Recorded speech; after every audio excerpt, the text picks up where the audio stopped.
Welcome inside the cabin, with me, your host, Anna Wolf. For many years, I thought I was alone, never really understanding the importance of community, and the one word I almost never believed in was trust.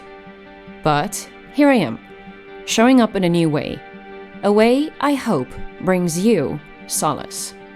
I'm creating these podcast episodes for my community, for you, my fellow wolf. The stories I share in this cabin are my own experiences, and they're finally ready to be told with the intention of helping people connect the dots for themselves.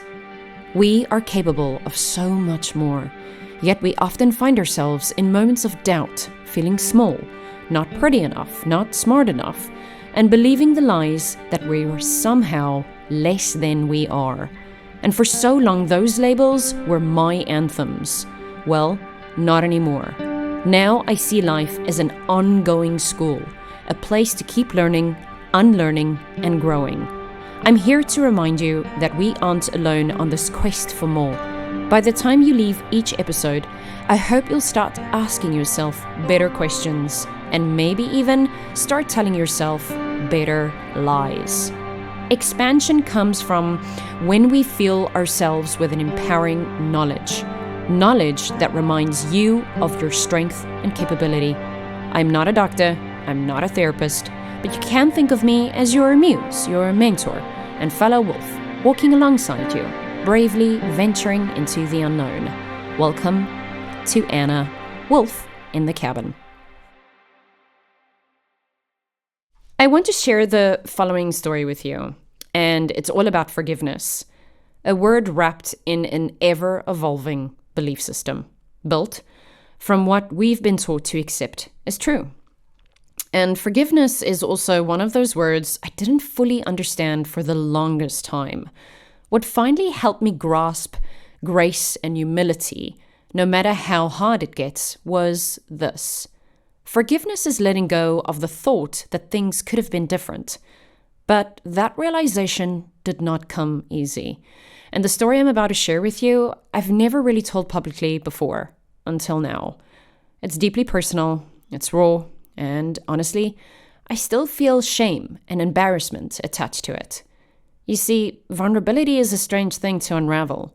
You never know what you'll find lurking behind and beneath the noise. I think this ties into the fact that I don't like asking people for help. I'm not sharing this for sympathy. I'm sharing this because you're listening, and that matters to me, because in this way, I feel less alone in my quest for more. The story is also at the heart of my latest single, Dear Daddy, which I recorded at the Cash Cabin Studios, which is Johnny Cash's old studio in Nashville, a space he built with his own hands, filled with history and nostalgia. But before I get into the music, let me take you back to a chapter in my life. The day I told my father I was done. The day I decided I couldn't allow him in my life anymore. The day I said goodbye to someone who was still alive. And that was the weirdest and hardest part. Saying goodbye to someone who's still alive feels like being trapped in a never-ending nightmare. For years, I held onto this hope that maybe, just maybe, things could change. That I could set boundaries and still keep him in my life. But deep down, I knew no boundary would ever be enough to stop him from breaking my trust again and again. You see, my father was one of those men who could walk into a room and own it. He was brilliant, intelligent, magnetic. But he was also a man who never learned how to sit with his own pain. He grew up in an abusive home, and because of that, stayed a child trapped in an adult body. Like all cycles, the energy he carried spilled into our home. Physical and emotional abuse were everyday occurrences. He loved us, but he didn't know how to show it. You see, to him, vulnerability meant total weakness.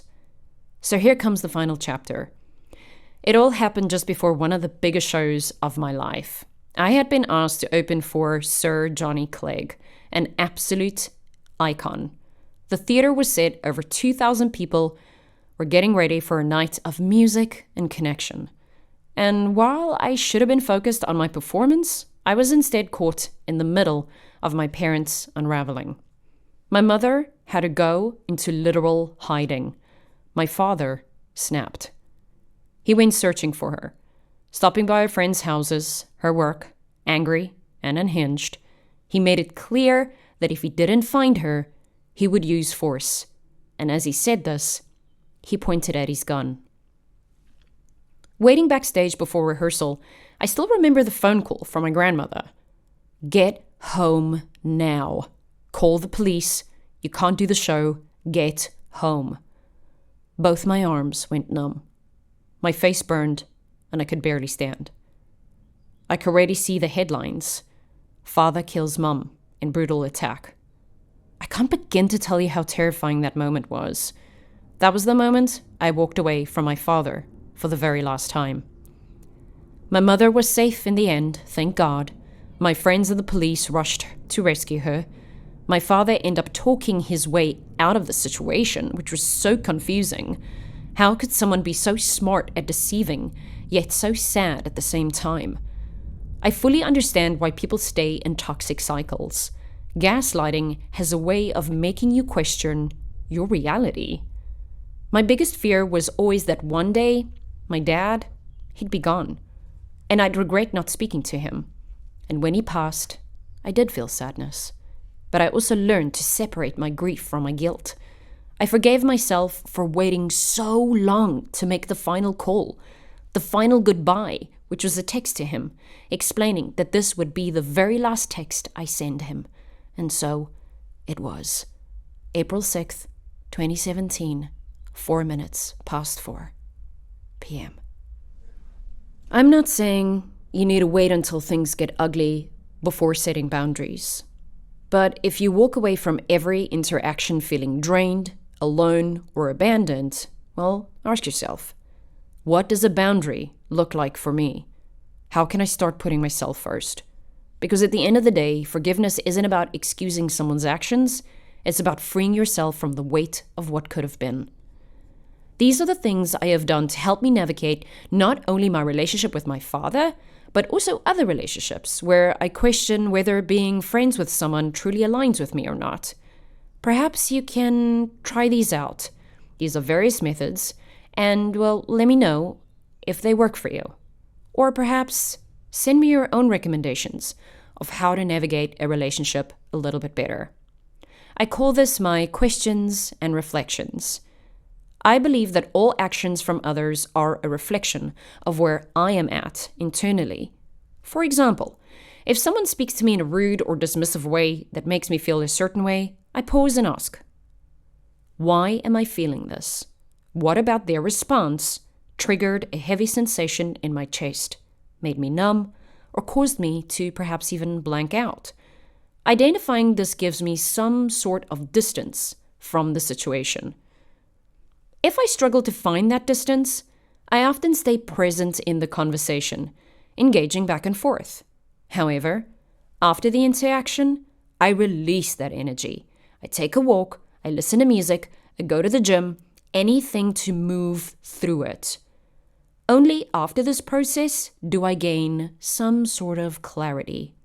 And this prevents me from reacting impulsively with, "This is not the right thing, I don't agree." Instead, I sit with my emotion. Why do I choose to sit with them? Well, because I'm worthy.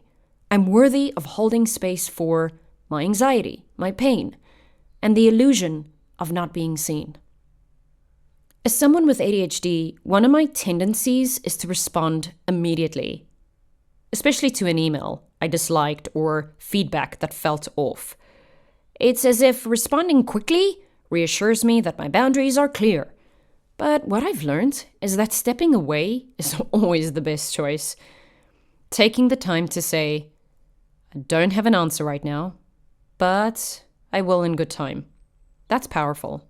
Silence is golden. Sometimes the best way forward is to leave some things unsaid. Baby steps, deep breaths. This is my mantra. Everyone's response to me, however it comes, is not about me. The only thing I can control is myself.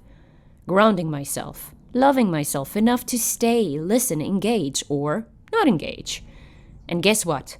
There is no right or wrong way to handle this. Whatever happens, you will grow from it. If your next action doesn't meet your expectations, try this. I want you to look in the mirror, place your hand on your heart, and say, I am safe. I am loved. I'm so much bigger than I know. And how do I know this? Because I've been seeking, and in that seeking, I have reached new understandings that I have never reached before. Breathe in and breathe out. I'll read you some of the lyrics of my song, Dear Daddy. My dear daddy had a casual relationship with the truth. My dear daddy, ladies' man with money issues. My dear daddy did the best he could. My dear daddy, I miss you. Daddy, I love you, I know I sound insane. No one else to blame. Take aim, bang me, you fall down. Please, love me the same. I try to be better, but I don't wanna change. And that was my song, Dear Daddy, a letter to my father, a song that was recorded in Nashville with the incredible Trey Cole and co-written by Hunter Kennedy. I truly hope this episode has given you something to think about, maybe even a little wisdom to help navigate those complicated relationships in life. It's frustrating and it's painful, but maybe, just maybe, it's also an invitation to grow. May forgiveness take its time, and may it teach us, not divide us. Thank you for listening. Until next time, keep seeking, keep feeling, and most of all, keep growing, steadily, bravely, walking into the unknown, together. If you like what you heard, please leave a comment and subscribe for more stories from Anna, Wolf in the Cabin. Daddy, I love you, I know I sound insane.